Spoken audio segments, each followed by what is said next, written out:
एक मिनिट, मी तर दहीहंडीकडे होतो, मग इथे कसं आलो? हे तर रस्त्यावरचं पाहणारं पाणी आहे. पाहणारं पाणी नाही, वाहणारं पाणी आहे. वाहणारं पाणी इथे कसं आलं? आणि हे रस्ता एवढा कसं बुडलेला आहे? या सगळ्या प्रश्नांची उत्तर तुम्हाला आता लगेच सांगतो. मी आता आहे पास्तळच्या अख्खा बुडलेल्या अर्धवट रस्त्यावर, जिथे सगळे चांगली लोक अर्धवट बुडून अख्खा रस्ता पार करण्याचा प्रयत्न करत आहेत.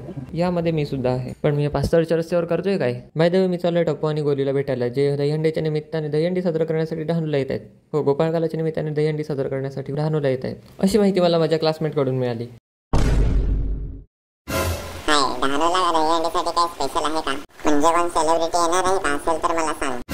हो, टप्पू आणि गोगी येणार आहेत 7:30 ला संध्याकाळी. लोकेशन माहिती आहे का? सेंट मेरी स्कूल कडे. ओके, धन्यवाद. एवढा एक तास मोबाईल चार्ज करून पटकन निघून पडलो गाडीवर बसून. आणि म्हणून हा पास्तळचा अख्खा बुडलेला अर्धवट रस्ता मिळाला. बघा, गुडघ्यापर्यंत पाणी आलं एवढा आहे. पास्तळची हालत खराब झाली इथे बुडून. चुकीच्या रस्त्याने आलो मी, त्या बाजूने जायला पाहिजे होता MIDCतून. इथे पुढे पप्पा थांबलेले आहेत. मेन इथेच गाडी पूर्ण अडकते, जो स्कूटीवाला येते तिथे. नाहीतर गाडी बंद पडेल. एवढा मोठा इथे पाण्याचा ओसंडून वाहत आहे धबधबा. हा, हालत खूप खराब आहे इकडची. अरे आता आला डायरेक्ट खाली. सुक्या जागेवरून वर जाऊ, कारण त्या बाजूला पूर्ण पाणी भरलेलं आहे. तो खाली जाईल एवढी पूर्ण बाईक बुडलेली. एवढी अशी बुडलेली होती. चला निघूया आता direct Dahanu. Let's go. A few minutes later. हे आहे बाहेरचे खड्डे. मागे बघितले ते पास्तळचे खड्डे. इथे पण तीच हालत आहे जी पास्तळला हालत होती. फक्त एवढंच की कोण अतरंगी फास्ट नाही गेला पाहिजे, नाहीतर आपला रंग सतरंगी होणार पाण्यात भिजून. याच गावात एंटर केल्यानंतर आम्हाला कळतं की टप्पू आणि गोगी येऊन गेलेले आहेत दुपारीच, आणि आम्ही जात आहोत वेळासारखे संध्याकाळी. Thanks to my classmate for giving me संध्याकाळचा मोठा धक्का. टप्पू आणि गोगी दुपारीच येऊन गेले, ही इन्फॉर्मेशन आम्हाला मिळाली या पोरांकडून. थँक्स टू बाहेरची पोरं.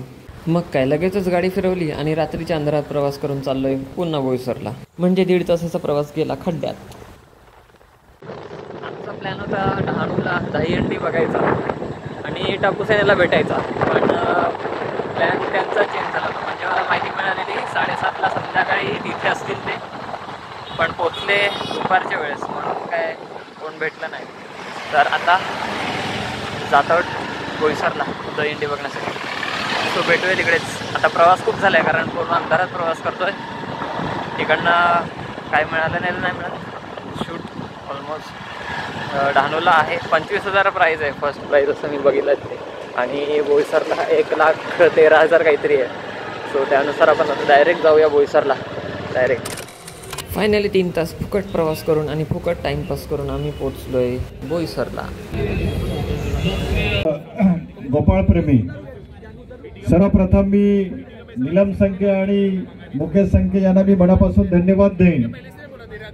या आजूबाजूच्या परिसरातील नव्हे तर जव्हारपासून, डहाणूपासून, तलासरीपासून या ठिकाणी गोपाळ. टाइमपास तर झाला, पण माझं नशीब इतकं भारी की दुसरीच सलामी चालू होती.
साहेबांकडे एक देवी शक्ती आहे त्याची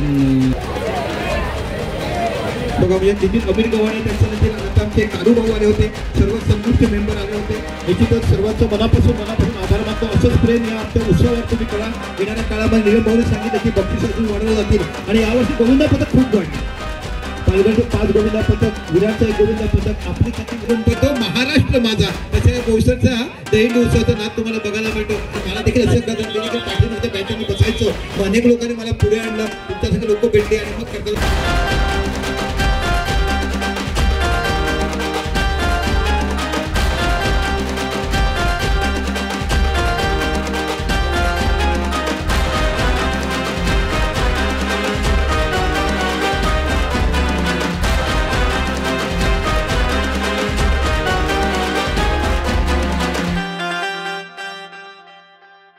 रात्री 10 वाजेपासून 1 वाजेपर्यंत करणारा त्याचा सराव आज त्याच्या कामाला बघायला मिळाला आणि प्रत्येक बोईसरवासियांना आनंद वाटतोय की निलकंठ गोविंदा पथक यावर्षी तुम्हाला सर्व बापा तुमचा गोविंदा पथक आहे, वसुजी चव्हाणचा गोविंदा पथक आहे. या मुलांना तुमच्या परिसरातील सर्व मुलं आहेत आणि 1.5 महिन्यापासून त्याने प्रॅक्टिस केली आणि आज बघता बघता त्याचं फळ त्याला बघायला मिळालं.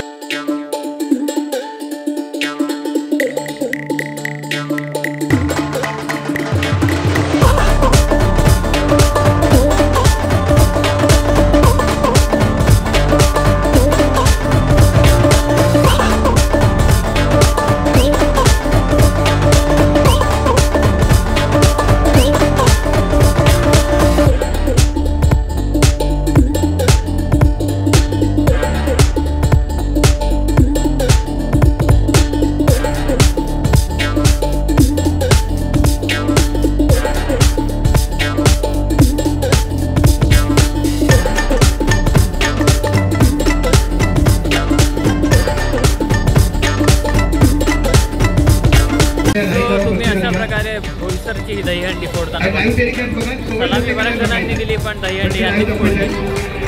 भेटूया नेक्स्ट व्हिडिओमध्ये. Enjoy the video.